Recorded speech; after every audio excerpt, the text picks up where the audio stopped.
Hi, this is Krista Moore, and welcome to the Krista Moore Show. This show is brought to you as a way to learn from hearing other people's stories. And I love to share stories about purpose and passion. And it's interesting because my guest today is actually passionate about sales and making cold calls. So I found that quite unusual, and I'm really anxious for you to meet my guest today, Nancy Calabrese. So Nancy, why don't you say hello to everyone and welcome to the show. I am so excited to be here and to speak to all of the great listeners out there. And you're right, I am totally passionate about what we do, cold calling, that frankly most people hate to do. So thanks again for having me. Yeah, it's interesting because when we had our first conversation, we belong to a group which is the Women Sales Pros, and it's a wonderful group of coaches, consultants, trainers that are focused on sales and sales leadership. And we're all women, and it's just a wonderful collaborative group. But when we had our first conversation, and you were just so bubbly and passionate about making cold calls and how you've built a company around that, I'm like, gosh, that's unusual. So I'd like for you to introduce yourself and tell us a little bit about kind of where that passion comes from. Again, I am Nancy Calabrese. I'm the CEO and founder of One of a Kind Sales. So, where does my passion come from? I was one of those rare individuals at a very young age that had zero fear of picking up the phone. I don't know where that came from. I was never intimidated by it. And going back to when I got my start in sales, the only way to really reach out to a potential prospect was picking up the phone. So I don't want to date myself, but I'm going to date Yeah, myself. hey, I mean, they didn't I'm even right have there fax with you. machines. Yeah, they didn't have fax machines, and there was no social media. There was no Yeah. online anything. So the phone was the only way to start a conversation. And I Well, suppose I just had a knack, a natural knack. it's funny that you even are saying that about dating yourself, because it really wasn't that long ago when that was the primary means of connecting and making contact. I was an inside salesperson for 10 years. So we Mhm. called it dialing for dollars. I mean, I was Oh, on the phone constantly, and it was really a numbers game, and you had to get good at it. But yep. on the other end, people answered the phone, and they were very happy to hear from you. And they actually took your call and you had conversations. So much has changed in the world of sales. And I want to understand what your thoughts are on that, especially with now all these other methods for connecting, and you focus on the beginning of the sales process. So Mhm. tell me about how that appointment setting sales approach has changed. Well, I think to your point, and I hear this in speaking with colleagues, that years ago, people did pick up the phone. They didn't live in voicemail land. And now we have to assume that your call is going to go into voicemail. And there are people that don't believe in leaving a message. And I say you're making a mistake. It's the type of message you leave that will get a return call. And nowadays, with the mix of emails, social media, um, people tend to avoid picking up the phone Mm-hmm. because they don't like it. They're not trained properly. And if you're trained properly and you create the right messaging in your voice messaging, say, for instance, or in your conversation script, and yes, I believe in scripts, um, they ground you. If you have the right messaging, you will make a difference. People will listen to you and people will return your calls. Tell me a little bit more about the script. So, Yep. I know that some salespeople are a little leery of having a script, of sounding robotic, but let's just talk. Let's stay on that subject of leaving that voice message. I'm a Mhm. firm believer as well that if you don't leave a voice message, then you never started the sales process, right? So at least that's if you don't, it never even started. So what would be a good example of things that should be included in a sales voicemail message that your company does or that you Yeah. use? Well, there are two schools of thought, and we're trained in consultative selling. Hmm. And in consultative selling, the whole approach is to sound different and be different. So I want everybody to think about all of the messages they get where it's a features benefits dump. You know, this is what I do. This is how we can help you. This is why you need to set an appointment. Call me back. Yeah. And when you hear a message like that, what happens is the sales wall goes out up. And when if they don't have a need, you're never going to get a call back. The Hmm. goal in leaving a message is just to get that party to return the call.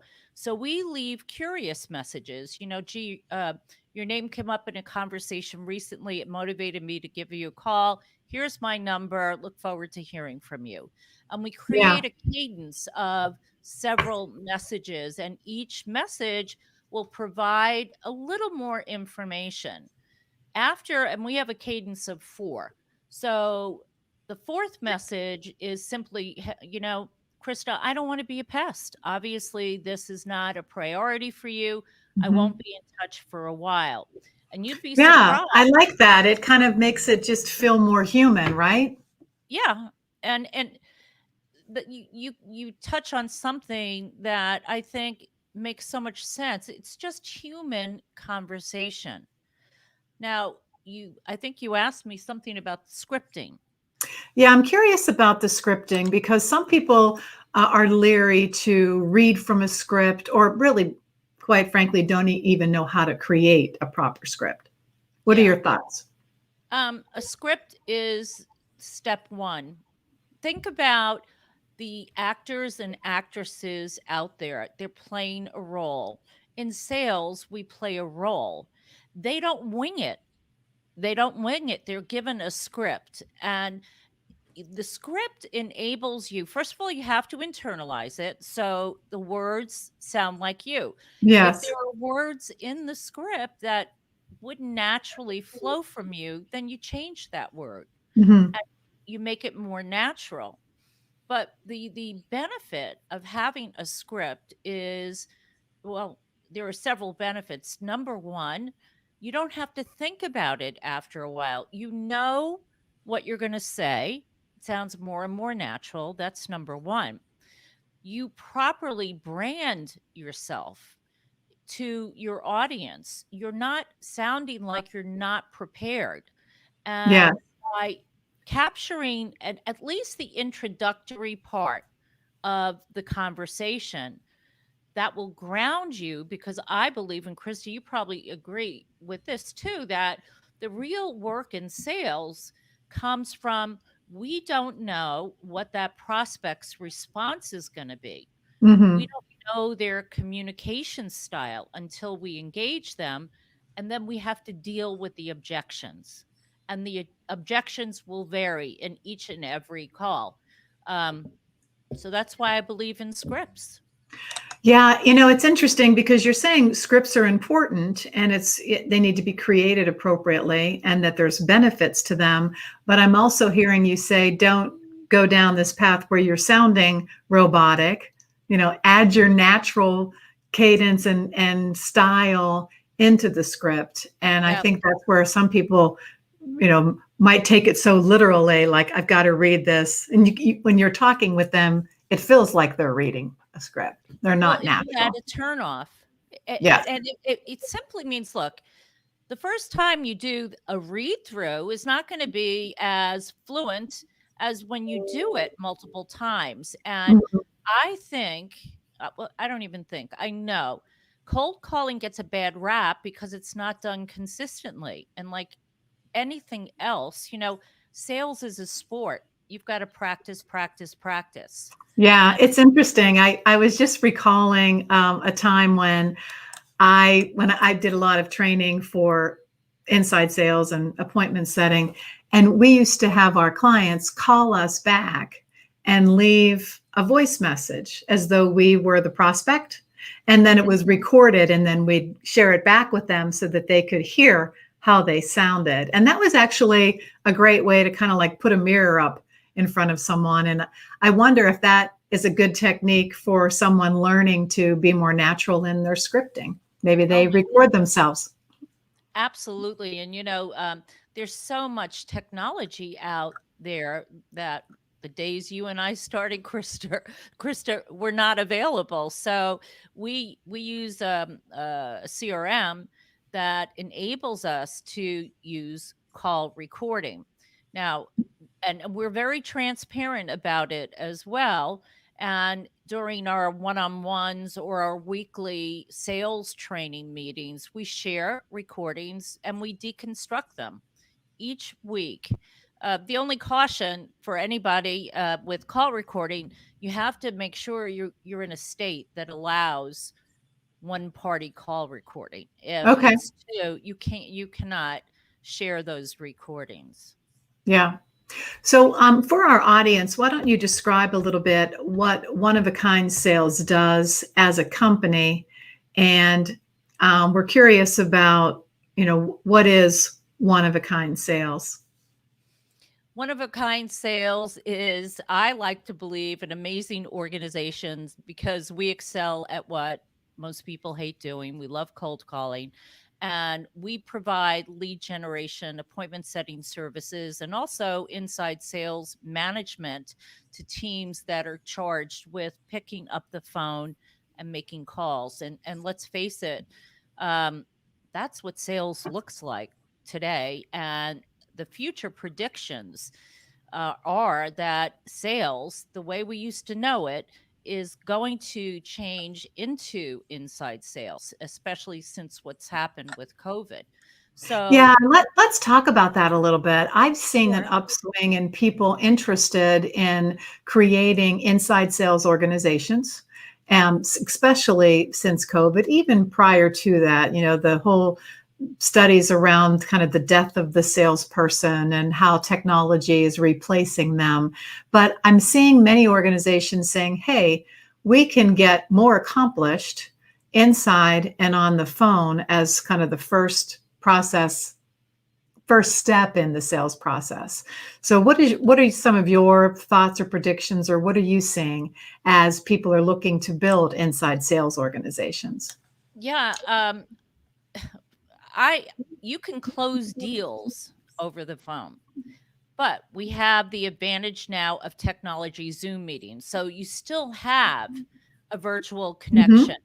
I absolutely agree that by having your sales team do prospecting over the phone, I guarantee it's going to be a more efficient way to hit your target audience. I mean, when you think about it, with all the networking events we've all attended over the years, Yes. if you were lucky, your audience would be there, right? Mm-hmm. A lot of times it's hit or miss. And second, if you look at networking, what it used to look like, cold calling is just phone networking. It's the same thing because you have to have a conversation with the stranger. The only missing link is you don't have a face-to-face. Right? Yeah, and here's what we're seeing though, is that there's a lot of organizations that had outside salespeople. They want to build an inside sales organization, and they're finding that their traditional sales rep isn't good at it, or doesn't like the phone prospecting, and so they're trying to kind of makeshift them into a new role. What are your thoughts on that? I think phone prospecting is part of the job. It just is. Yeah. And it probably was part of the job all along. They just kind of ended up building their territory and didn't have to do it as much as they did, early on. but I agree with you. So Yeah. how do you train them? Like, how do you get them comfortable with prospecting over the phone again? Yeah. Well, what we do for our clients is first, we have to set expectations, and there has to be buy in from management for sure Hmm. to require these field reps now to add this component or this activity to their weekly plan. Hmm. And we set agreed upon time each day to do the outbound prospecting. And, we do have a method of tracking, performance activity, but how do we get them comfortable? It's simply, here's a script. It's a script. That's it. Yeah. And I would Memorize. imagine, but the rest of it's a bit of a numbers game too, don't you think? Well, yeah. I mean, the more time you spend on the phone, the greater the likelihood you're going to get a decision maker. Hmm. And what we really want to do, you're going to kill me. Sorry. This is my daughter. Talk about human life, right? Even though I have do not disturb, I apologize. Everybody out That's there, you know fine. what it's like, right? So getting getting back to what I was saying is the goal is you've got to get a decision maker on the phone, Hmm. right? And the more time you spend on it, the more likely you're going to speak with a decision maker. If you don't get decision makers on the phone, you don't have the opportunity to schedule an appointment. Yeah, And if you don't have appointments, you don't have sales. that's right. So, What are your thoughts on like buying lists or databases, or how do you get to that decision making level? Like, how do you collect those potential prospects? yeah. Um, there are multiple resources out there. We happen to use Data Axle, which is owned by Info USA, Okay. and they're revered to be one of the top list providers. There are other providers that are much more expensive, and why I don't think it's necessary to spend that kind of money. As soon as you export a lead list, it's obsolete. People will have left. And the goal is, do you have the correct number? All you need is a phone number. Part of Yeah. our job as salespeople is to identify who that key person is, or know who your decision makers are. What are their titles? And those titles will vary amongst organizations. So, the lead list is Well, important. I just had a thought too. Oh my, when you think about everybody's shifting and changing, working from home to remote and using their cell phone, I bet those lists are really not very good today with the latest contact information. It's kind of, I hadn't thought about it, but that's a whole other subject. Um, Yeah, and I don't we- agree with that though. Let me share okay. with you why I don't agree with it. Okay. You need the company phone number. Hmm. And what happened since COVID is for all of us that have had to transfer and work from a home office, they've done studies, and executives tend to check their voice messages 9 times a day. Okay. So that's one.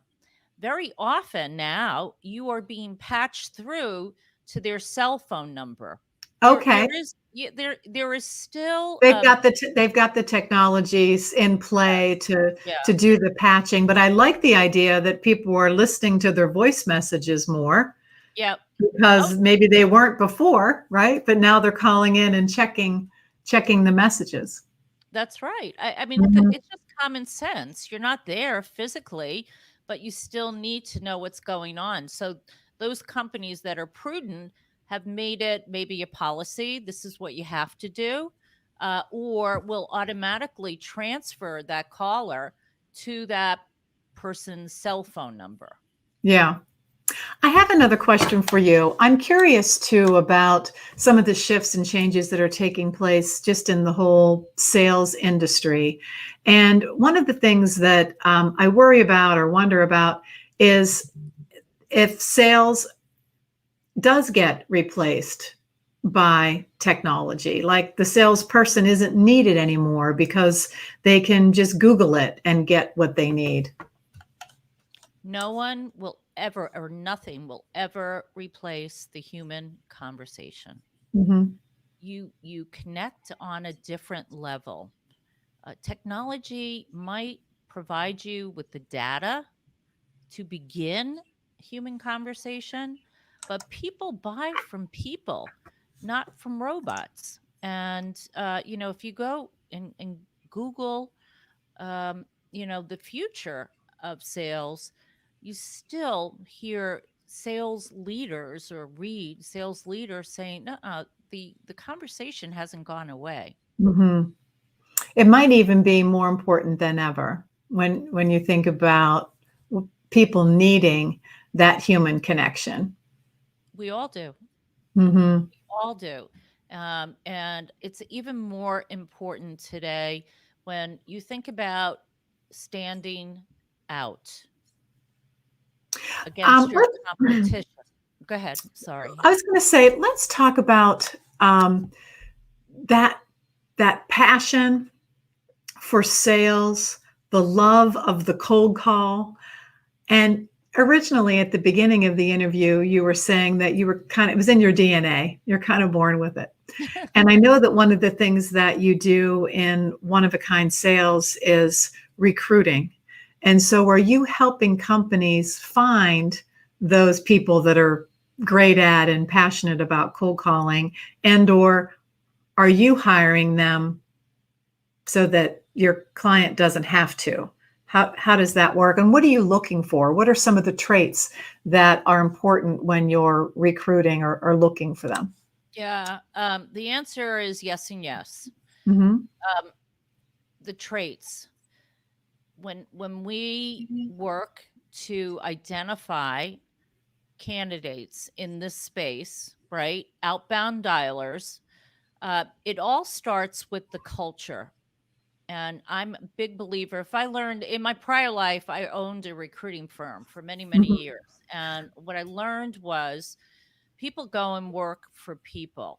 So you can have a highly skilled outbound caller that could be toxic. And so we start with that. Then we look at the skills. After many years of hiring and making mistakes, the ideal candidate for this role will have had experience in outbound prospecting, not inbound calls, outbound, because it's different. That's right. And yeah, now I can appreciate for all the field reps now making the transition to home. It's an adjustment. It's a big adjustment for many people. And ideally, you want to find somebody that just loves the thrill of the kill over the phone versus a field rep who now is considering um, doing this, maybe because they were furloughed, or their company dynamics have changed. That could be risky. And then what we do in engaging or hiring our people, we have them read a script and we videotape them and we give the It's part script. of the interview process. Oh yeah. Mm-hmm. I'm not looking for perfection. I'm looking for, does it sound sort of natural? Can they go with the flow? Yeah. And you'd be shocked at how many people will come to our portal, to inquire about employment. They've had a gazillion years experience and they sound robotic. So that doesn't work for us. Mm-hmm. I hope that answered your Yeah. question. I mean, the evidence is really in their actions and how they sound and how they're perceived. Yep. Exactly. Yeah. Yeah. A lot of people that we talk with are redesigning their sales process to include more upfront cold calling to get the appointment, but they're overlaying technology and email and digital marketing and social connection as part of the sales process. And that's like, kind of a perceived as a higher level sales process approach, that the cold calling is not the old school telemarketing, but that it's just one small piece of the sales process to get more touches out to the prospect. Is that what you're finding, or what are your thoughts on that? Yeah. You bring up another good point. Every company should have multiple channels Mm-hmm. of outreach. But for those organizations that do not include cold call prospecting, frankly, they're leaving money on the table. Competition is doing it. And so we too here at One of a Kind Sales, we believe in, the multiple channels, the LinkedIn, we're big on that, email marketing as well, and networking or developing centers of influence to really get a broad reach to whom we need to be in front of. And I think that as a result, and you need to do like blogs, right? You need to be visible to your audience. So Mm-hmm. it does work. Um, what we do is the hardest part in sales. It's the hardest part, and in some companies, I it's surprising how some companies treat their employees in this channel, my channel, as second class citizens. They don't Yeah. feel important, I and agree. I don't know where that came from, Nancy. I feel like, and I try and drive this home into sales organizations that have both inside and outside sales. For whatever reason, inside sales has that perception as not as good as outside sales. And I just kind of want to shake them. That's not the case. But that stereotype exists. And I think it's shifting and changing. There's a lot of wonderful organizations like yourself that are proving that to be wrong, but yeah, I don't know what can be done about that. it has to start at the top, you know, Mm-hmm. and that's an entirely different discussion. But you know, they should be appreciated, celebrated, and here's the other part of it. Mm-hmm. They and we can tee up a great qualified appointment. Then it gets turned over to sales. How qualified is the sales team to continue the conversation? Are Yeah, they strong? And typically, what happens when the deal doesn't go down, whose fault is it? it wasn't a good appointment. I Yeah. know. I get that. Yeah. So we're about to wrap up, and I want you to share with our audience the best way to reach out to you and your company, and Sure. also maybe say another time what are the key initiatives that your company does. Sure. So, um, One of a Kind, we do lead generation, appointment setting, and inside sales management. So, uh, companies will come to us simply because there are not enough qualified leads in their pipeline, and their team isn't doing the prospecting. So they give us that role to include that channel. So that's important. And as I said earlier, another product line, we call it Call Center in a Box, is where we become your inside sales team's um, management, virtual management, and we Yeah. will manage them. Well, Uh, I know of plenty of companies that don't want to touch that yeah, because it's foreign to them, but yet they want to build it. So yeah, I think that there's definitely an interest out there of sales leaders that need to learn and are willing to learn and yeah. outsource that. Yeah, and so this is kind of timely. I just published a book the Inside Sales Solution, and it's on Amazon. It really gives you the step by step to building that department for anybody out there that might have an interest in doing Oh, that's that. great. I wasn't aware of that. We should make sure that we promote that in the follow-up. The Sure. Inside Sales Solution. The Inside Sales Solution. Yep. And you'll see my Nancy Knows avatar, which cracks me up because that's what I look like without glasses. That's great. Outside of that, you can find me on LinkedIn, Nancy Calabrese, Calabrese. My company is oneofakindSales.com. And my direct dial is 908-879-1322. Email Nancy@oneofakindSales.com. Great. And I think if they go to oneofakindSales.com website, all that information is out there. And I checked out the website. I was looking at it earlier, and I think it's built wonderful. And I think that it's very clear, what you do and how you do it out there. Yep. Thanks. Well, I want to thank you, Nancy. It was great to have a little chat with you. And I think that some of the tips that you provided today are going to be helpful for many salespeople and their organizations. And, kudos to you for being passionate about the cold call.